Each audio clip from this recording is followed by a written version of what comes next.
I'm Joe Giglio for NJ Sports Now on this Thursday, August the 13th, as the New York Yankees watch a big lead in the AL East evaporate into a deficit, getting ready to go to Toronto this weekend. Times have changed for this team. Times have changed for a team that was looking to be running away with the American League East. The last week of July, the Blue Jays go out and make blockbuster deals for Troy Tulowitzki, for David Price. They are the hottest team in baseball. The Yankees have cooled off, and what was once an 8-game lead on the Blue Jays is now a half-game deficit. The Yankees no longer in first place in the American League East, and unlike back in the day when they would do something like the Blue Jays did when they had a big deficit or they had a crisis, they would go out and find the big player, find the former or current all-star to add to the mix to get them over the top. Bizzaro world has entered baseball. Bizzaro world has entered the Bronx as the Yankees on Thursday call up Greg Bird, 22-year-old first baseman with a ton of power. The Yankees' first baseman of the future is here now, not to take over first base from Mark Teixeira, no way, not with the season Teixeira is having, not with the money he makes,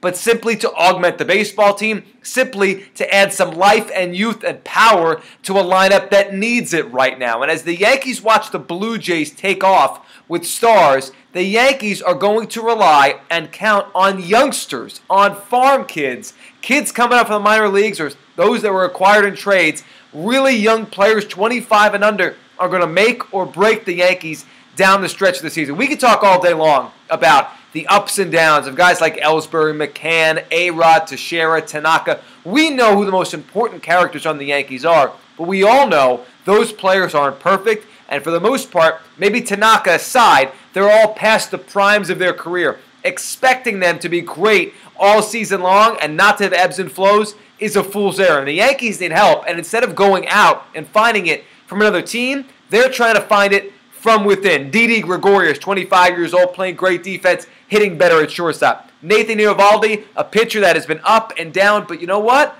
You look at the Yankees and how many innings their starting pitchers have given them, he's second on the staff right now. Even a reliever like Chasen Shreve, not talked about, close to the realm of Andrew Miller or Dylan Betances, but you know what? This kid is 24 years old and getting big outs out of the bullpen. You go to Luis Severino, who came up last week, and the Yankees instantly insert a 21-year-old with zero big league experience into a pennant race, into the rotation. He has held his own. Now comes Greg Bird, a kid that's slugging over 500 in AAA, legitimate left-handed power that should play in Yankee Stadium and maybe start playing this weekend up in Toronto against the Blue Jays. So as you watch the Yankees down the stretch, you try to handicap this race. Toronto with all the star power, Toronto with all the big names, and the Yankees now relying on some kids, calling up some kids and calling on some kids to give them a boost and help their veterans get through this lull in their period of the season. If the Yankees make the playoffs, if the Yankees do win this American League East over the rock star Blue Jays,